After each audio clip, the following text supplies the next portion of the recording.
All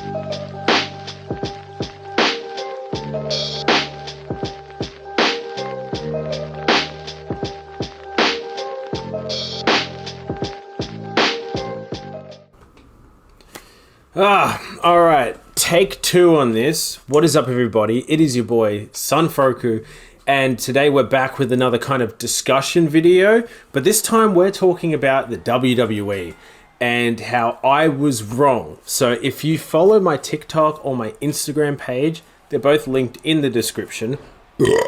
Pardon me. I took a snippet of one of my streams last week where I was talking about WWE. I was talking about The Rock returning, right? I'm drinking right now because this is the second time I got through all 14 minutes of this. My microphone wasn't on. Anyways. So, why am I talking about this? Well, I'm talking about this because I'm a very, very, very big wrestling fan. As you can see, I got the 2005, 2006 SmackDown roster on my chest right now. I know probably the lore from the 90s, the 80s, all the way up until now. Big wrestling fan ever since I was a kid. And there was a thing that happened last SmackDown, so last Saturday, where I even considered never watching it again if it happened. So, to bring you up to speed again, from what I'm talking about is about 2 weeks ago or so, the Royal Rumble happened and Cody Rhodes won. And this is the second Royal Rumble he's won in a row. And so this is going to be the second time he's challenging Roman Reigns. His whole story arc is finishing his story. He wants to get the same championship that his father held back in the 80s. Back in the 80s. Yeah, it was in the 80s. That Dusty Rhodes, Hall of Famer, held. And Roman Reigns is holding that championship. So Roman Reigns, he's been undefeated for 3 years. Since the pandemic, he's had the championship undefeated in singles competition. And everyone wanted Cody Rhodes to go after Roman Reigns. And yeah, but about last Monday, which would have been a Tuesday for us, the Raw before this, Seth Rollins came out and he did his part. He was like, hey, you can come and verse me. You can come verse me for the World Heavyweight Championship, which is the working man's championship. He very much compared it to what Dusty Rhodes would have had. Someone who shows up every week, fights for the title, defends the title every week, and pardon me, not like the Hollywood Championship, which is what he called the Universal Championship, where the owner doesn't show up all the time. He's off for months and all that kind of stuff. But anyways, what I'm getting at here is on the SmackDown, Cody Rhodes came out because he was like, oh, Seth has got a good point. But then again, I need to finish the story with Roman Reigns. We have unfinished business. So he went out, Roman Reigns, and then he's like, I will finish the story against you, Roman Reigns. I'll take everything from you. I'll take the people. I'll take your camera. I'll take your championship. I'll take your family. I'll take your butthole and stuff. And he said that. And he's like, but not at WrestleMania. And then whose music hit? The Rock. Yeah, that's right. Dwayne Johnson. He calls himself The Rock sometimes. I think The Rock disappeared years ago. But Dwayne Johnson. And then The Rock came back because now The Rock, he's got a very big share in TKO, which is the parent company to UFC and WWE.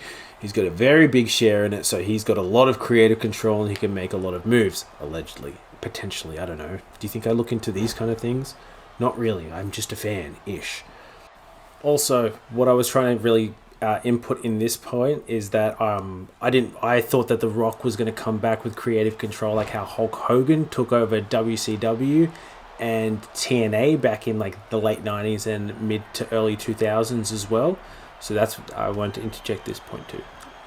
So anyways, in saying that, that sparked a whole uproar. This is 10 years to the dot where Cody Rhodes is now the new Daniel Bryan, or Bryan Danielson as he's known in AEW now.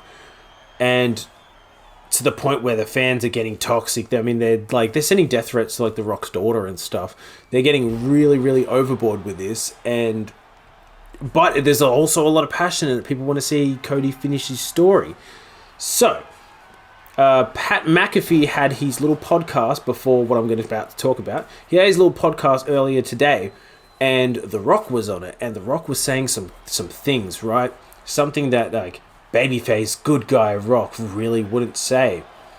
Which is fast forward to the WrestleMania XL Kickoff show, which is the road to WrestleMania. It's like hyping up the WrestleMania matches. So I may cover the women's one after, but like my main thing right here is pretty much admitting that I was wrong with the Rock situation. So first of all, Seth Rollins came out and he pretty much said the same kind of thing to the crowd that he said to Cody Rhodes on Raw. And that was like, oh, come and fight me. It'll be a great match and all that kind of stuff because, like, this is the working championship. This is the championship you want to have because you defend it all the time. Not like 24/7. Like, you defend it against all challenges and you don't just disappear for months. And then he's trying to get Cody Rhodes to come out. He's like saying, come on out, Cody. Come make a decision. Come choose me. And then lo and behold, Roman Reigns comes out. He comes out with Paul Heyman. He comes out looking smug as fuck. Tells the crowd to acknowledge him. He does this whole thing. Him and Seth Rollins get into a bit of a verbal jabbing contest, and they were both really good too. And then Roman Reigns is like, I'm choosing my opponent for WrestleMania. Seth is like, you can't do that. And then Roman Reigns is like, yeah, I know, I can. Just straight out gaslighting him to his face, which is really, really funny. And Roman Reigns, he chooses The Rock. And then The Rock comes out. He comes out, and before he could say anything, he's raising up his microphone. He's raising it up, and everyone is booing. But it's like a mixture. You can hear the cheers, but you can also very much hear the boos. And throughout all this, it kind of reminded me of when Roman Reigns beat The Undertaker for the second time at WrestleMania, and then there was a whole 10-minute segment of the crowd on the next night at Raw. He's going to go like this, and then they're booing him. They don't let him speak. But The Rock, he's been through this before. He's a veteran. He's a legend in the game. So he plays really well into it. He does this whole, finally, The Rock has come back to Las Vegas. Crowd goes, I mean, like, I did it too. I mean, I was playing the air guitar when his theme song hit. Like, I was playing it air guitar. Anyways, so what The Rock was saying is that he's heard all the displeasure from the fans, and he's seen the hashtag We Want Cody, and on the Pat McAfee show, he called some of the toxic fans and all that the Cody crybabies, and that also went trending today on Twitter or X, whatever you want. I don't care. And pretty much, he was saying some shit. He was talking about how, like, oh, the Cody crybabies. He was taking some jabs and whatnot. And then he's like, here, I'm going to show you something that's really important. You can like it. What? Love it. What? But you got to respect it. The crowd were chanting, what? Which is a Stone Cold reference. And the thing is, you already know The Rock. The Rock has a history with Stone Cold. The Rock knows how to deal with the what chants. The Rock is one of the most charismatic on the microphones. So, on the big screen behind him, they turn around, and then there's a big family tree. The bloodline, the Samoan dynasty, right? It's got the Fatu family, the Anawahi family. They've got all of them, all the way up from the very, very top, the very, very starters, all the way trickling down to everybody. There was like 70 names on there. The Samoans. Big family, big family. But in saying all that, that's when The Rock challenges Roman Reigns, and Roman Reigns, he accepts. They do the whole, you son of a bitch, like that. that handshake, and Cody comes out annoyed. He's like, "This is not your choice. This is my choice," yelling at Roman Reigns. And then he looks at The Rock and he's like, "We've had conversations before." And that's pretty, it's like, we had a conversation. It was a good conversation. I keep burping. Good conversation. It was respectful. And anyways, Roman starts getting into him. He's saying, go, fight the loser. Fight the loser over there. Fight the loser's bracket. Fight the B-side. Go away. Go be a loser. And then Cody's about to speak, and then he's like your father. And then I was like, oh, no. And then all of a sudden, Cody's like, oh, you want to talk about families? All right, then how's Jey Uso? And I was like, oh, yeet, he's going for the Intercontinental Championship, yeet. And then he's talking about all of his family are lackeys. They're all goons for Roman Reigns. And then there's like, oh, if your grandfather was here, and if your grandfather was here, pointing at The Rock, he was like, they would be so disappointed with you. And then in comes Rocky.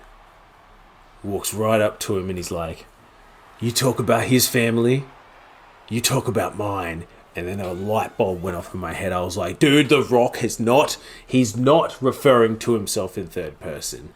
This is serious. This shit's gonna go down. He's like, you talk about his blood, you talk about my blood. And I'm like, he did it again. He did it again. What's going on? And then he winds it up. No, he doesn't wind it up. He's more of like a sneak attack. But then The Rock just goes, bang! Slaps Cody. Slaps some of the bleach off his hair. I could see the dark. Like me. I could see it. No, I couldn't see it. But he slapped Cody Rhodes and they started getting into it verbally and stuff because Triple H, Scrap Daddy Adam Pearce and Nick Aldis were there to break it up through the middle. Seth Rollins was going off his head. He was saying, this is bullshit. All of this, it's all bullshit. And then The Rock, they were all having jabs at each other and stuff. And then Cody Rhodes and Seth Rollins, they go backstage and all that. And then it zooms out to the commentary desk, which is Pat McAfee, Big E Langston, Big E, CM Punk, and Michael Cole. And then CM Punk is like, listen, where was this crowd in 2013? Because they were booing The Rock, right? And he's like, if someone slapped me, I would have punched him in the face. And then he's like asking the crowd, do you want to see Cody punch Rock right in the mouth? And everyone's like, yeah. And then, either way, skip ahead about 5 minutes or so, and Triple H is getting interviewed in the back. And then Rock and Roman Reigns walk past, and The Rock's like, you got to get this shit sorted. He wants to talk shit about my family.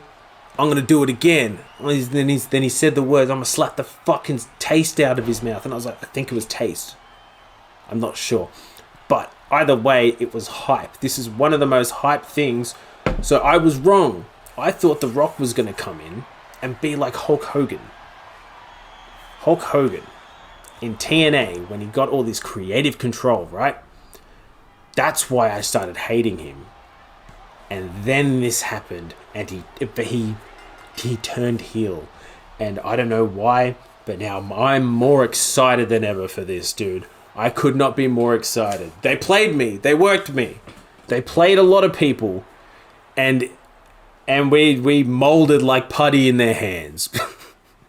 But either way, I don't know if that's all I was going to go over in this. This is the second time for me doing this. But anyways, if you like wrestling content, I'll be sure to do some more. If you're new here, be sure to like, subscribe, and comment down what you thought about the whole situation as well.